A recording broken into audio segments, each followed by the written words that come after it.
જય માતાજી મિત્રો, જો આપણે ફરી એક વખત આવી ગયા છે સંત કૃપા દાળ બાટીમાં. અને આપણને જનકભાઈ આપણને દાળનો વાટક્યો આપી દીધો છે, ગરમા ગરમ ભરી દીધો છે. અને આની પાસે જો જનકભાઈ દાળ બાટી બનાવે છે ગરમા ગરમ, હો ભાઈ એક નંબર. અને આની પાસે જો દાળના હું તમને દેખાવડું. જો આની પાસે બાટા તૈયાર થઈ ગયા છે. જો અમારા બધા છોકરા કામ કરે છે. તો આ કડકડતી ઠંડીમાં તમે એક વખત દાળ બાટી ખાઓ અને તમારી શરદી જો મટી ન જાય તો કાંઈ નહીં ને. તો બધા મિત્રોને દાળ બાટી ખાવા પધાર્યો.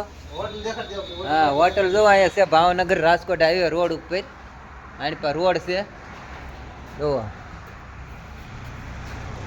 અને અહીંયા મોટા અક્ષરે લખેલું છે આપણે સંત કૃપા દાળ બાટી જો. હા, ટેબલ બેબલ બધું ફૂલ સુવિધા તમને મળી રહેશે. તો આવી જાય અમારા વાલા.